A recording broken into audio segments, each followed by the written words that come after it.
fantasy sports coaches, welcome back. It is the Game Day Squad Aussie Rules show for round 11. You got myself, Tom, and my co-host in Callum and Kerm. Fellas, how are we doing today? Are we ready to talk footy? Absolutely. Anytime Port gets a win, I come to these Monday shows. Super excited. So another good win for my power. I don't know how to feel about us being 8-2. I'm not on the Ken Hinkley train before you start asking who. He beat me to it. When I sit here, I'd feel bad if I came on and started saying I was disappointed that, Ken Hinkley's now 8-2, because I do look at Kerm and how much, what he would give for his sons to be 8-2. So, yeah, but I'm also here to talk fantasy. That I'm not so excited about, but we'll get into that soon. Oh, gosh, Kerm, what about you, mate? How are you going after that big spill? Catching strays early on in the show. I'll take it. For reference to the listeners, it is Monday afternoon, so Tom and I are coming off a fresh Celtics loss, and we are down in the dumps, but excited to talk footy nonetheless. So Yeah, let's leave that chat right there, mate. We are down in the dumps, and we are brought to all of you today by Game Day Squad. Create, coach, and compete. And what we're going to be doing is we're going to be looking at AFL players' performance from a fantasy perspective and other fantasy breakdowns to help you all get game day ready. We've changed up the show a little bit this week. You've been following along. What we're going to do, we're going to hop into our team reviews. And Callum, I might get you to start it off this week, mate. Let us know how those peanut butters went. The Peanut Butters did very good this week. We scored 2,450 points, which is a pretty solid score. But unfortunately, It's only good enough for 32nd. And even worse, I'm below you again, but not by much. So I was going through my team this week, and as I was watching it, there was only a couple of players that I was a little disappointed with. I wish I actually played the captain of the Peanut Butters, Zach Butters, but I'm sure we'll talk about him a bit later. But I honestly can't be too upset with 32nd. You can see my team there, all pretty sort of solid. Jezza Cameron's disappointing. I know someone's going to put him under the torch a bit after that, but between him and the person I'm going to put as my dud later on, can't complain too much. So yeah, overall happy, but yeah, disappointed that I'm behind you. Oh, we love to see that here at the Zeus Cannons, mate. That's going to be a trend following the rest of this season. So strap yourself in, because it's going to be a long one if you keep getting disappointed, Callum. I'll be honest with you, mate. I can put this jersey on. I'll be honest with you, but let's move on. that Butler jersey, man, needs to go. It does. We need to burn that. Next time I come to Callum's house, that thing, I need to get rid of it. But I can see the disappointment in his face, and it's probably a bit like mine this morning when I had to watch the Celtics. So we'll move on in good fashion. Let's go into the Zeus Cannons. So in round 10, 2,454 points, and if you weren't keeping along and keeping tabs, that's a 4-point difference between me and Callum this round. Had me finishing at 31st, had him finishing at 32nd. Could not be closer. My team this week, I made a bit of a cheeky substitution. I did a bit of the Pep Guardiola inspired by Kerm on the live show. I subbed in Aaron Hall, and I had Jack Sinclair in there, and I'll tell you what, it would have been good to have Jack Sinclair this week. So that really burned me. And then another decision that burned me this week was on the live show I did mention as well, which we do every Thursday. So if you are listening along, please join. It's really, really fun. And we give away plenty of cards for $1. But I had to toss up between a silver Noah Anderson and a silver Zach Merritt. And I'll tell you what. Oh, no. I think Zach Merritt had an extra 100 points on Noah Anderson this week. So that was another one that stung really, really badly. So the Pep Guardiola got to me this week. But all things considered, this team's looking pretty strong. I think it was more errors on my behalf rather than the team. We have the talent. We've got the skill for it. We just need to put it all together. So yeah, pretty happy, mate. Sounds a bit better coach. Oh, my God. Oh, yeah, just like your team, mate. Just like yours. Moving on. Well, let's move on to our champion player. Yeah. So, yeah, going into round 10, I was coming off a round where I finished 18th, and I managed to climb up 10 positions in round 10. Finished 8th on 3,146 points, which I'm quite happy with. Fell back to 2nd on the seasonal rankings, so I'll look to climb back up on the overall leaderboards into round 12. But I can't really complain, aside from Jason Johannesson up forward, and you can see the diamond card there, only 70 points. He exited the game early with a hamstring injury, and you know what you're going to get with Jason Johannesson. He ticks all the wrong boxes, and injury is one of those boxes. So I was playing with fire there, and it came back to burn me in a big, big way. But overall, quite happy with how the team went. I came onto that Zach Merritt card early in the round and stuck with him. No Pep Guardiola mine late in the week last week. Sorry, so I'm happy I stuck with him. And yeah, hopefully not too many changes going into round 12, and I can climb back up the leaderboard. Tell me, mate, that legend looks beautiful in that back line, Will Power, but is he going to stay in the starting team? Will Power's tough because I love his role, but he's just not putting up the points he put up a couple of weeks ago in these last few rounds, and he is on the chopping block. I'm going to have to think about the role that he has against his matchup this week.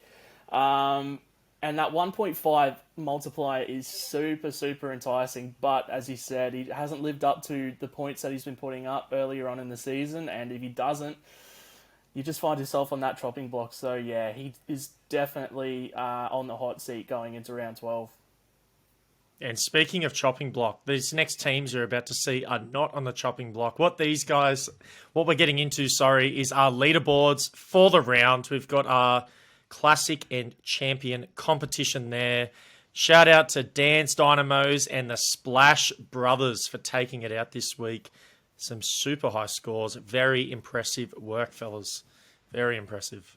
Yeah, some pretty good scores there. Dan's Dynamo's name must have been stacked for us to get anywhere near him. Like we said, I thought I did pretty well, but all those people on that leaderboard there obviously killed it. They beat us by a couple hundred points. So yeah, credit to them. Kermit, it is nice to see you the only one with a profile picture. It's easy to find you. So yeah, shout out to everyone with the blank ones in. Go fix up your faces there. But yeah, don't worry about fixing up your scores because they look pretty terrific as well. Yeah. Yeah, that's spot on, mate. Spot on. Your game faces on, boys. We are about to do a draft. Now, we love the draft concept. Of course, the AFL loves it. I don't know what the NRL's doing. They need to get on this stuff, but this is what we live for. Drafting players, building teams. And today, we're going to do a draft, but I've got a particular theme that we need to follow. And what that is that you can only select players that you didn't start in your Game Day Squad team from round 10. Ooh. Everyone else who's currently in the league is on the board. We're going to do a snake draft, and I've pre-selected the order for you. With the number 1 pick of this draft, it's going to go to the Peanut Butters. Hey. The number 2 pick of the draft is going to go to the Mighty Zeus Cannons and Kerm.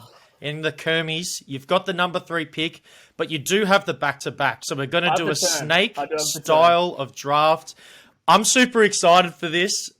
I can't wait. We've done a little bit of prep here. So, yeah, let's get right into it. So, Callum, with the first pick, mate, you are now on the clock.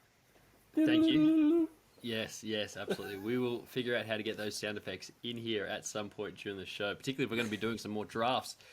Number 1, so I believe the concept, and just to clarify, we're actually building a team here. So we've got to pick a few, 2 in each position and 1 ruckman, correct? Is that still the plan? Yep, 100%. Let's roll with that. So I'm going to be smart about this, and I believe you said we're also going to keep our Game Day Squad hats on here. So we're thinking long term. It's not just short term here.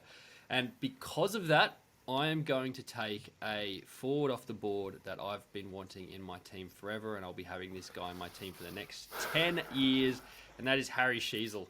Welcome to the Peanut Butters, mate. We will turn ourselves into the Cheezels if it means we get this boy in our team.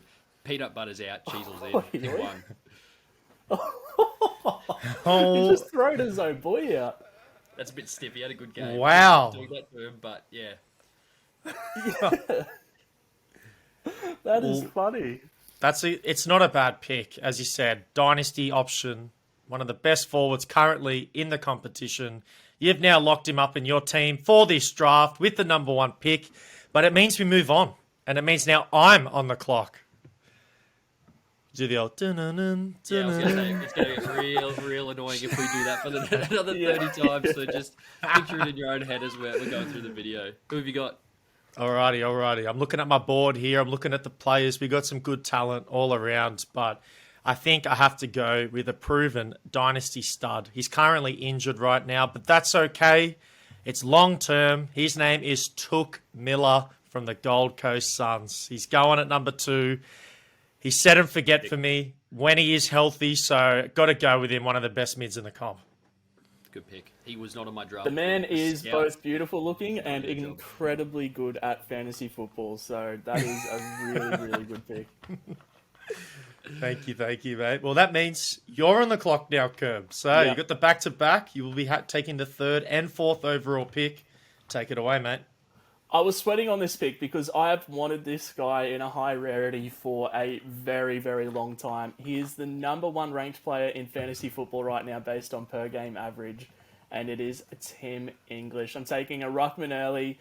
He is just plain and simple the best player in the game. I don't have him. I've been playing Rowan Marshall, who head-to-head hasn't actually been that bad. But when Timmy English, you don't have him and he's on the board, you snap him up. So I'm very happy with that round 1 pick. What do you guys think? It's a very good one. It's a very good Yeah, it's one. good, but I can't pick him in all honesty because I actually start him. So that was a bit of a grateful that you guys have a Menis in your team. So I will take that all day. Will Tom reach with his pick, knowing that he's got the next pick before me, and I might pick a ruckman on the turn? On the turn. My hand's feeling itchy. Yeah, it's feeling itchy. A lot of mind games.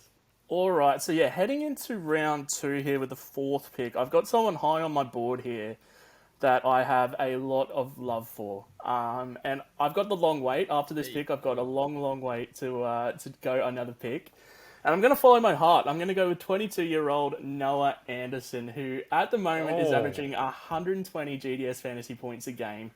His last couple of weeks have been a little bit iffy. He's dropped off a little bit, but before those 2 weeks, he had 2 scores over 150 points and was one of the hottest prospects in all of GDS footy. So I'm really happy with that pick. I'm comfortable. I was going to be sweating for a few picks there until it came back around to me in round 3, and I'm going to take him now before anyone else does. I can tell you what, even for a Suns fan, that's surprising. Yeah, Callum, wow. I'm taking him. 22 years old. He's a stud. I couldn't take him because I played him on the weekend. Good. Likewise, that's another one. That's two. You could have had two picks where we. You could have had him last. We should have seen each other's teams before this, but it's all part of the fun. Yes, it is. And speaking of fun, it's my pick, and I want to join in on the fun. Whew, 5th overall pick, a bit of pressure here. Where do I go? What direction do I go in? But I had a plan coming into this, and it was that I knew I wasn't going to be able to get Tim English, so I'm going to get the only other ruckman that you can play. His name is Rowan Marshall, so he's now coming off the board. He'll be my ruckman for my team, and I cannot complain with that. Everything is going according to plan. Ladies and gentlemen, I'm excited. I've got to ask, if I didn't take Tim English in round 1, were you going to take Rowan Marshall in round 2? Yes. Still. Okay. Still. So, but that was just even more of the urgency because you'd taken him. It was clear that... pressure on. Yeah. So... No, I like it. Good pick. But now we go to Callum. Very good pick. Rounding off this first round here. What are we doing? I'm going to go to someone I traded out at the start of the year. Got back Jordan Dawson for him, so I was pretty happy with that. But I'm losing the trade big time, guys. And I know he's not going to be playing footy for the next month. But I tell you what, it hurts me not having this guy in my team. I want him back as soon as he's healthy. That is the one and only Clayton Oliver. He looked unreal against Port Adelaide. It hurt me not having him in that team.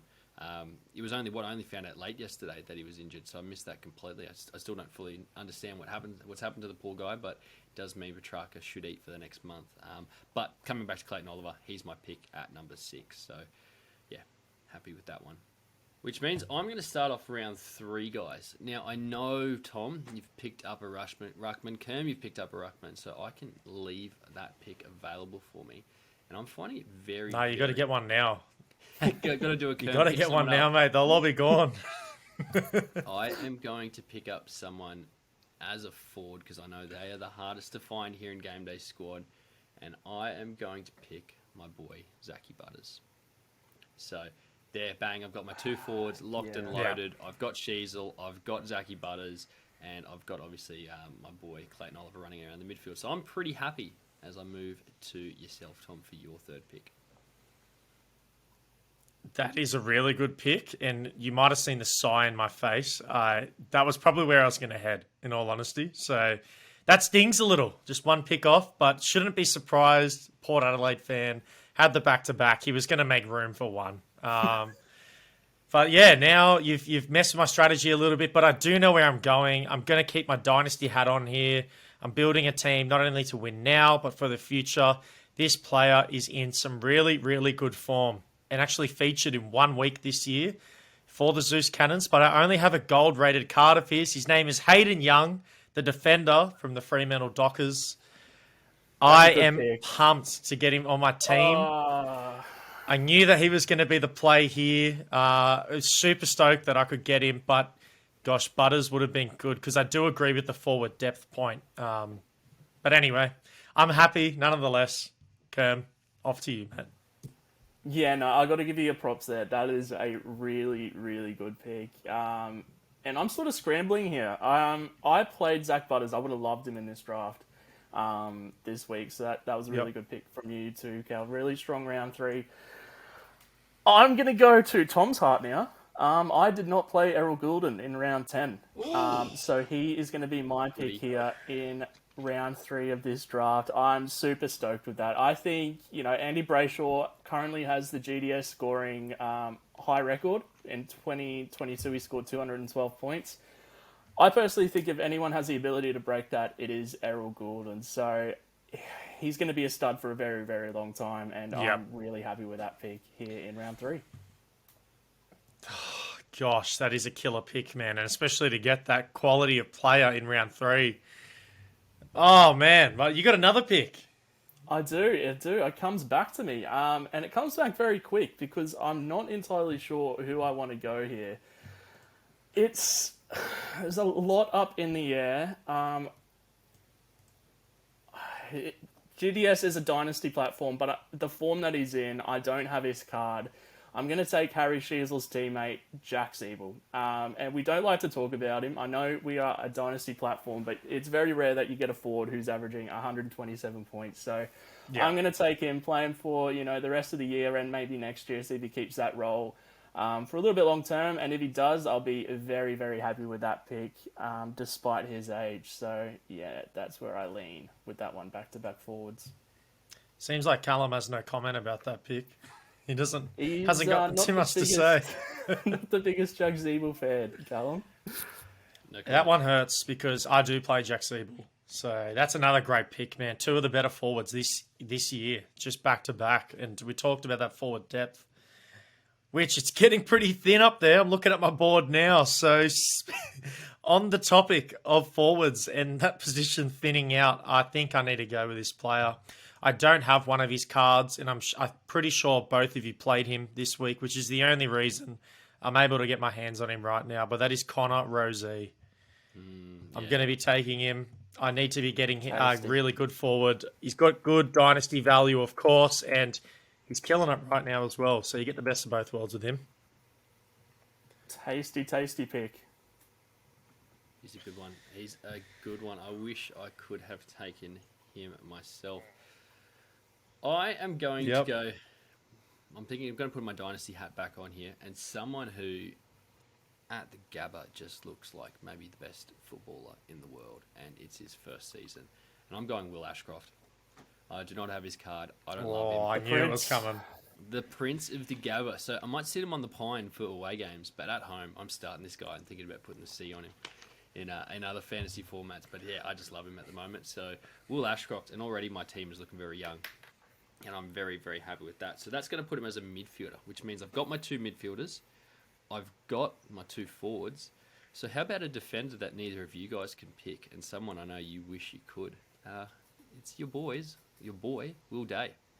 He's an absolute stud. I wish I had his card. I still haven't got my hands on his card, so he's a layup for me. Yeah. He's going to be my first defender down back. So a pairing of Ashcroft and Will Ashcroft and Will Day would be a pretty good pair. Very good pick. Will Day is going to be good for so long. So long. Oh, it's what I love about this draft is that stings, but it's just because I play him. Like, I couldn't have even picked him anyway, even if I wanted to. But this is why this is so fun right now, honestly. I'm looking at my board here. Obviously, I'm on the clock. I've got 4 players already. I think I need to go another forward.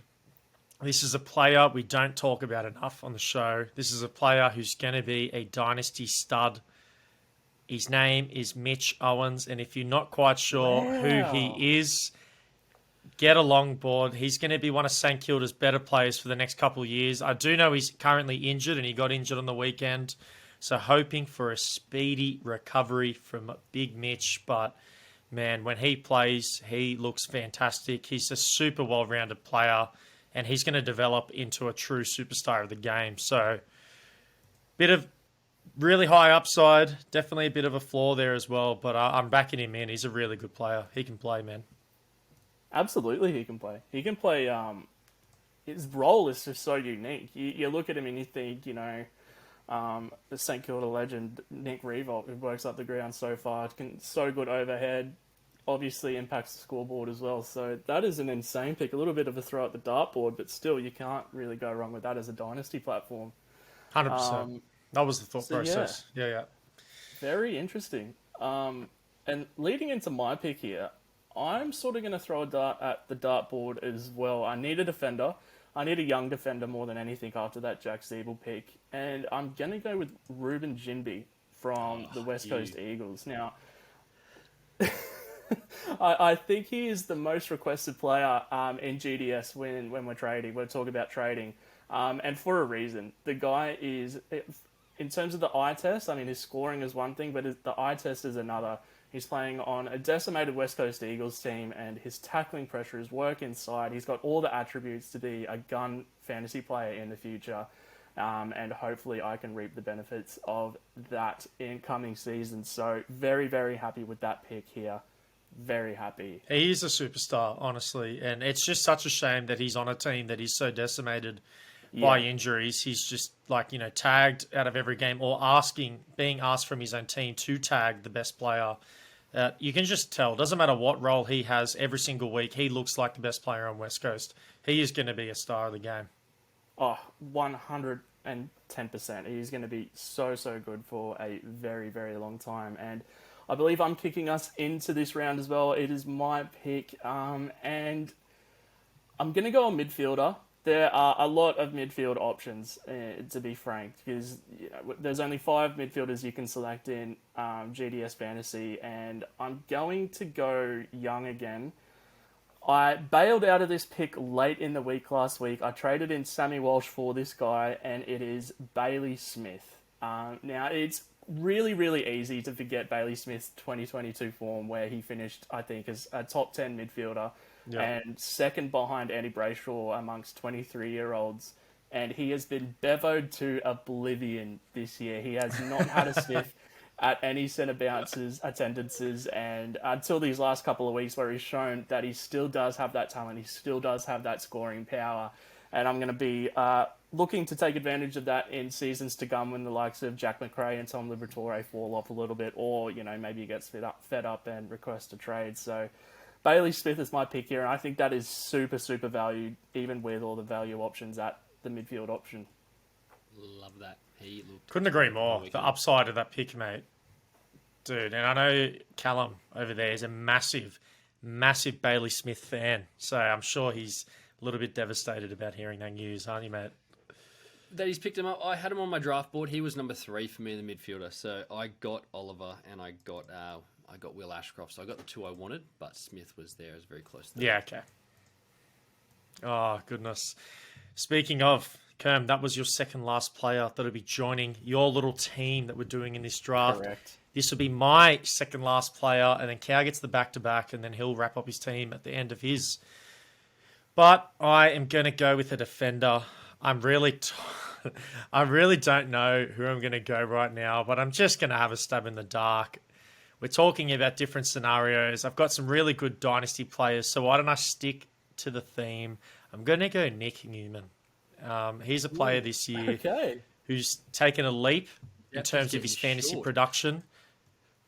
And look, I had a couple different options here. Like I'll name like Sinclair, Dan Rioli, but I want a really young, good player in Nick Newman. Like, dude, he's taking his game to another level. And if Doherty's getting some CBAs on the weekend, and I'm just thinking maybe, just maybe, if he's getting CBAs, then it could be time for Newman to take over that defender role over Doc. But yep, Nick Newman, lock him in, fellas. Off to you, Cal.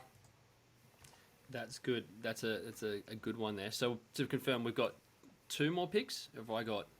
Because I think I've got my 5. You do. So against 7 cards. So you guys have 1 more pick left. I've got 7 here. So I've got my 2 last players. Yep. So no pressure, mate. No pressure. I'm going at to all. pick a It's all defender good. a lot better than Newman, and that's going to be Redmond. For me, not someone I wanted to draft. I had. Is he better than Newman? For me, yeah. Hold up. For Can me. we talk about this? Is he better? Yes. For I me. can get the numbers up for you guys right now. Look, I Both feel like of them- Newman's trust way more more? consistent as a player.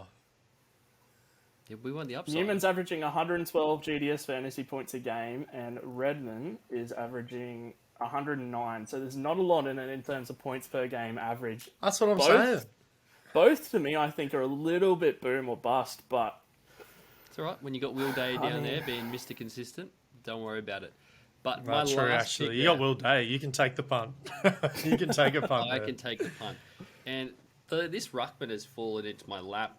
A lot of people would say potentially could be the 3rd ruckman anyway, so probably on par, but someone I'm very happy to get, and that is Sean Darcy.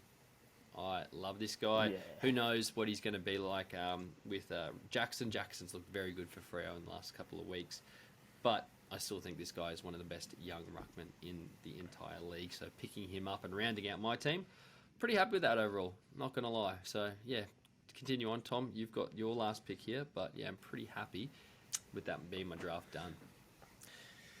I do. And look, I'm just going to say it. This is the best pick of the entire draft. To get this player this late, and I do want to say it is on technicalities. I did have a quick squiz before the draft and saw that neither of you could draft this player, and he fell straight into my lap in the 7th. I've only taken one midfielder. Can you guess who it is yet? Yes, Walsh? you know who it is, baby. Give me I Sammy knew it. Walsh. I That's the knew it. last pick of the draft, mate. That is the best value pick. I did my research, knew on technicalities I could wait for him, and that's exactly what I've done. Welcome, Took Miller, Sam Walsh. What a midfield! 20 picks into this, and myself and Cam have just realised why Tom has chosen this as the criteria for the draft. Just wanted to have that moment. Exactly. Tom, I hope it was worth it. Listeners, I hope you enjoyed that because, yeah, Tom's just manipulated us into watching him pick Sammy Walsh there, but still a good pick. I would like to point out that twice throughout this draft, you actually said, Callum, that Kerm could have waited on those 2 picks and taken them later. But fair enough. I get you, but you did say that. You did know. Jesus. That is that's pulling at my heartstrings as well because I absolutely adore that man. But I'll end this. And I don't know how much I like this. Cal, I might need you to chime in at the end of this one as the resident Port Adelaide man. I had a lot of options. I could have gone Liam Duggan. I could have gone Dan Houston. I could have gone the Lizard Man up in Sydney. But I'm going to lean Miles Bergman out of Port Adelaide. 21 years old.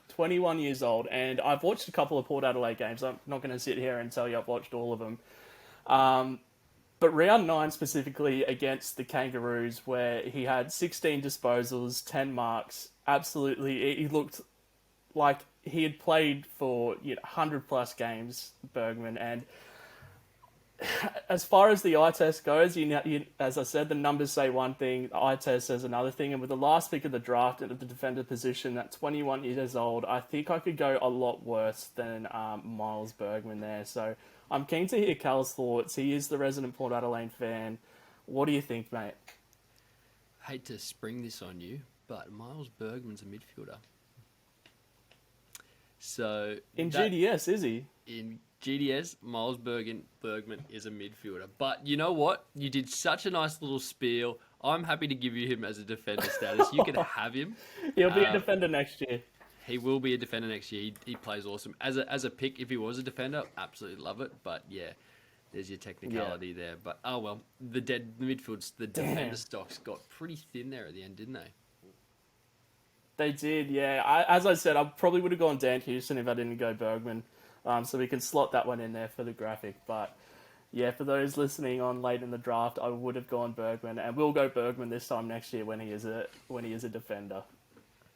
And guys, you know what we want to know. Let us all know down below who had the best draft and which team you would prefer out of the three. I know mine's the best, so just leave a quick comment down below. I'm sure the other boys think the exact same. That was a whole lot of fun, guys. Thanks for tuning in to that one. And let's get on with the rest of the show because we still have more footy to talk. Let's get into my favourite part of the show, at least. It's our pack of the week. And yes, we haven't forgotten about this segment. Kerm, take it away, mate. What's the pack of the week? Yeah, as you said, we absolutely adore this segment because we get to bring you guys from the community into the GDS footy show. And this pack here, the criteria coming into this week was worst pack of the week, and you guys delivered in a big, big way. So this one is from Flemington RC. Not the best pack I have ever seen in my life. It sort of hurts my heartstrings a little bit because there are three sons there, as you can see on your screen. And aside from Isaac Rankin, who has shown a little bit of form, and the dynasty prospect of Elijah Zatas down the bottom there for Essendon, this is a really, really poor, unique 9-pack. You only got the one diamond there, Harry Edwards. You got two Harry Edwards just to rub the salt in the wound there. You got the fake Warner, the fake C Warner. So you got your hopes up looking for Chad Warner, and you got his brother. Yeah, you got the Corey Warner. Oh, no. That one is one of the most hurtful things. You turn the card around, you see that C Warner, and you think straight away, that's Chad Warner, that's a good card. And then you see the 37, and your head goes in your hands. Yeah. And then, as I said, you got those three sons there, Blakey, Davies, and Sam Day. The wrong Blakey as well. Yeah, exactly. So that is definitely a really good contender for worst pack of the week. Flemington RC, you will get a free pack coming your way. And heading into next round, I want to see your best dynasty packs. So we're forgoing the worst pack of the week this week. It's going to be all about your dynasty players. Get them into into Discord under the pack openings page in the AFL, and I'll select the best pack there for next week's show. Beauty. But gosh, I'll tell you what, speaking of that Corey Warner and Chad Warner Sitch, that could have saved the pack. Like, in all honesty, if a Chad Warner came out then, I probably would have been like, you know what? We take those. We take them. At least that would have been the killer, the icing on the cake, getting the Corey Warner.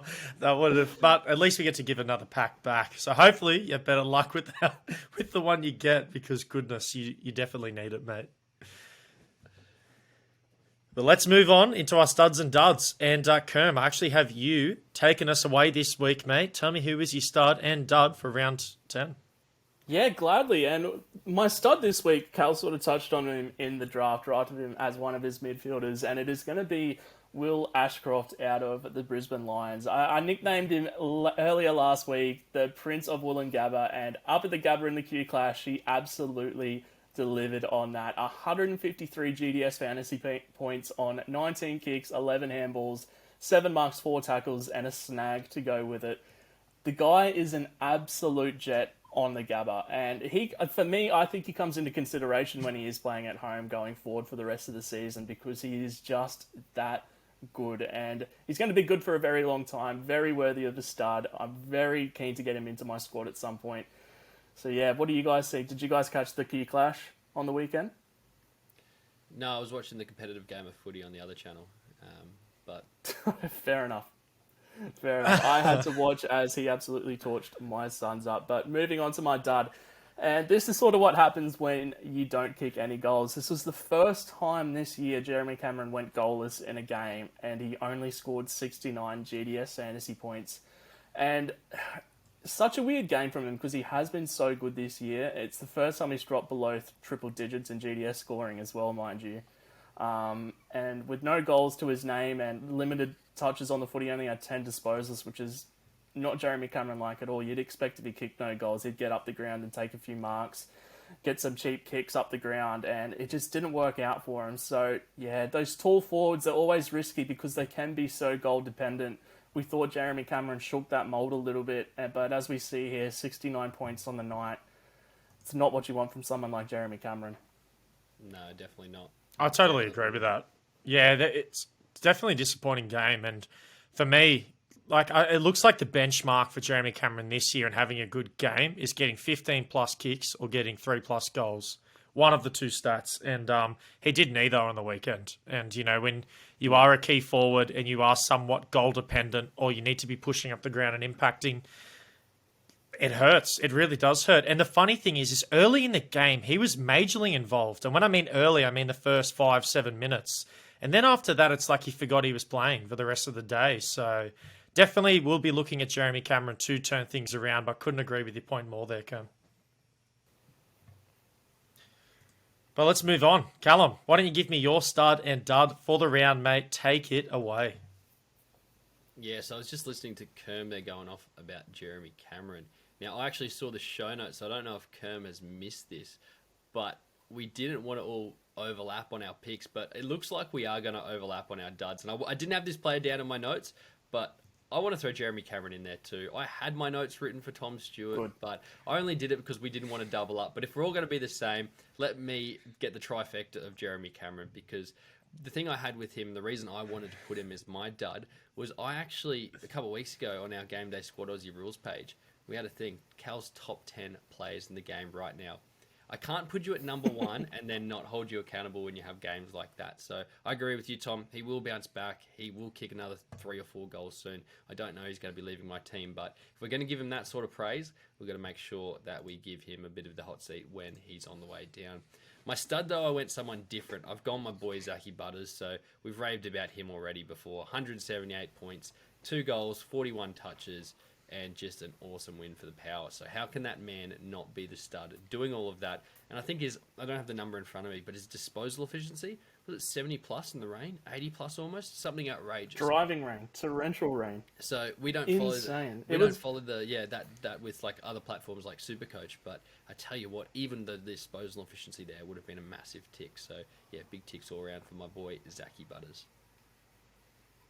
That was, I think, one of the best individual performances I've seen in recent years with my own two eyes. It was insane. And the way Zach Butters plays footy, like, every time he goes to a contest, you sort of wince a little bit, you sort of cringe, because he goes so hard at the footy and you do not want this guy to get injured again, because he is so injury prone. But those are the games you get out of him when he's fit, and you got to wonder. I honestly sit on the boat where I think Butters is better than Rosie, and I'd love to hear what you guys think on that, because Butters is just insane. I love the way that he plays, and I honestly do think he's better than Rosie.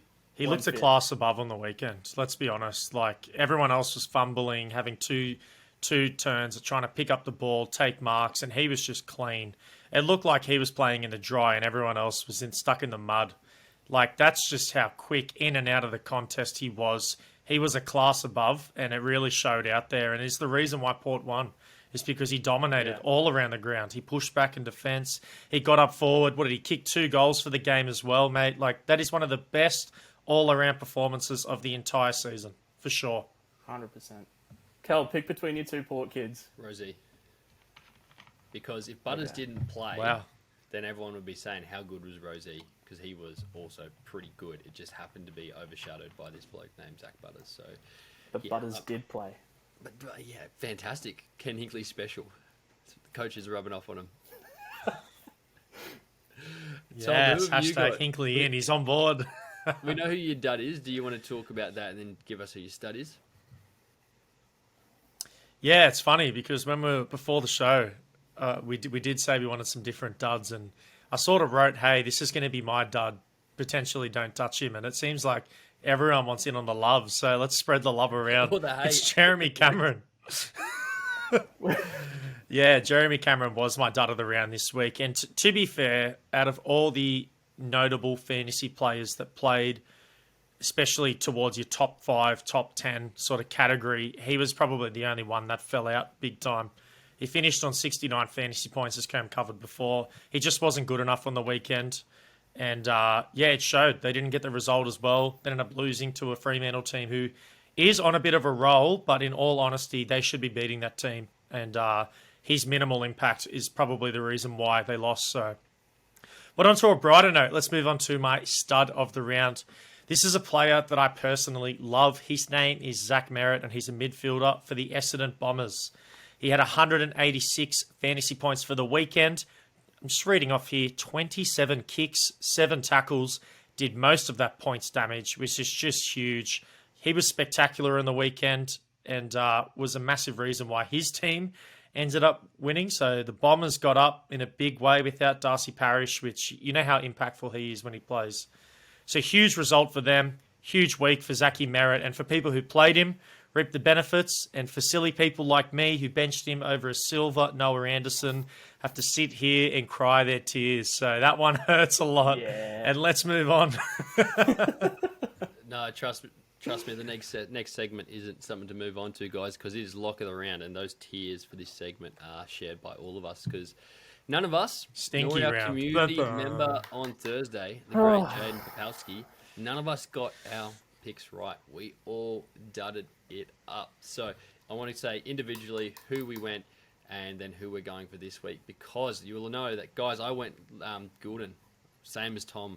I wanted him for 130 something, and I think he only got 120 something, so he's missed short for me. But I'm going to bounce back, and I don't like having 2 reds in a row, so I'm going to go for a huge 135-point game from Nick Dacos, because he had his first.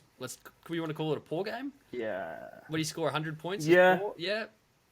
That's pretty poor Yeah, by you his could say standard. for Nick Dacos' standards. It's poor for him, but anyone else, it's a Anyone pretty good else is game. fine. So I expect, and they're playing North this week, so I expect him to bounce back in a big game. So, 135. Mate, he could be subbed off take by that for half Dad, time, Tom. honestly. Yeah, big call. And honestly, I love your mindset with it, but I'll tell you what, I was just saying, man, he could be subbed off by half time with the form that Collingwood's in, mate. They are just dismantling amazing teams left, right, and centre. But good luck to you. I'll move on to mine. I had the Errol Goulden play last week, had a little bit more points than Callum, but as he mentioned, we both miss. This week, I'm looking to bounce back as well, and I'm going with a player who we all agree has some massive upside moving forward. It's due to a particular injury from Clayton Oliver, his partner in crime, Christian Petrarca. I'm locking him in for 128 fantasy points this week. The Demons are going to be looking heavily to rely on his skill set in that middle, and he's going to need to do some heavy lifting to help them get off their feet early without Oliver. So 128 points, lock her in, baby. Let's go. It's a good one. It's a good one. You must have been following my advice on the Aussie Rules Instagram page. But hey, no one follows anyone's advice here, do they? No, all our thoughts are our own. Correct, Tom? Exactly right, mate. That's a bit of stick for the listeners, knowing that I copied Tom's Goulden pick last week, so that's all right. Kerm, who do you have? Who let you down on the weekend? I went with Max Gawn last week, and expecting the Bryn Sequel matchup against Port Adelaide, but Scott Lycett actually showed a bit of body. Gave away a few silly free kicks. I'm sure Port fans will admit that. Didn't have his best game, but managed to nullify Gawn and Grundy a little bit, and I missed out on that 120 mark for Gawn, which I need all the points I can get. I cannot buy a point right now. You could not make this up. But I'm going to be taking Zach Merritt, who was Tom's stud in the previous segment, for 128 GDS fantasy points. And without Parish, possibly without Will Setterfield, and maybe without Dylan Shield again, who was a late omission last week, you should expect the ball to be in Zach Merritt's hands. So I will be taking Zachy Merritt, 128 GDS points, and I need to get back in the green badly. Big call. I like it, though. I don't know about you, Callum. I like it. I like it too. Good. Good pick. And before we wrap it up, I would just like to thank you, Callum, for admitting that you copied my pick last week after you tried to throw me on the grill after you said, "Oh, I've checked the thing, blah blah blah." The truth comes out. I'm just glad you're a man enough to bring it out forward. It's good. It's good to see, mate. But we'll move on. We'll wrap it all up, guys. Thanks for coming and joining us for another episode of Game Day Squad's Aussie Rules show. That wraps up round 10, heading into round 11. We can't wait for another round of footy. We're going to be doing a live stream on Thursday. So if you're around and you want to try to pick up a couple cards for a cent, come check it out. All of our links will be on our Facebook, YouTube, everywhere. So get on the socials in the description. Thanks if you made it this far. Leave a like on the video and we'll see you in the next one.